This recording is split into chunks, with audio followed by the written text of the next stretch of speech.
ఇప్పుడు 2 ఎండుమిర్చి వేసుకుందామండి. అట్లానే కొంచెం కరివేపాకు. తాలింపు అట్లానే వేగిపోయిందండి మొత్తం కూడా. ఇప్పుడు మనము ఉల్లిపాయలు వేసుకుందాం, పచ్చిమిర్చి వేయించుకుందామండి. కంప్లీట్ గా వేగాలండి. వేగిన తర్వాత తీసేసుకుందాం. ఇప్పుడు మనం వేయించుకున్న క్యాబేజ్ వేసేసుకుందామండి మొత్తం కూడా. ఇప్పుడు కొంచెం పసుపు వేసుకుందాం. కూరకు సరిపడా ఉప్పు వేసుకుందామండి. ఇందాక నేను దాంట్లో వేసానండి, చూసుకొని వేసుకోండి. కొంచెం వేసుకుందాం, కావాలంటే మళ్ళీ వేసుకోవచ్చు. ఒకసారి మొత్తం కూడా మళ్ళీ కలుపుకుందామండి. పసుపు అంతటికి పట్టాలి కాబట్టి కొంచెం పసుపు ఎక్కువ వేసుకోండి, ఎందుకంటే రైస్ లోకి కలవాలి కాబట్టి పసుపు కొంచెం పట్టిద్దండి. అంట సిమ్లో పెట్టుకోండి, సిమ్లో పెట్టుకొని చేసుకోండి. కొంతసేపు ఇలానే వేయించుకుందామండి.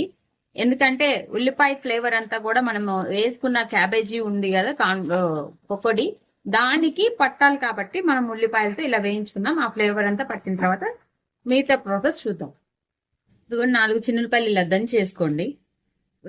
చిన్నులపాయలు ఫస్ట్ వేసేసుకోండి. నేను పొరపాటున ఫస్ట్ లో వేసుకోలేదు. మనం ఎప్పుడైతే ఆయిల్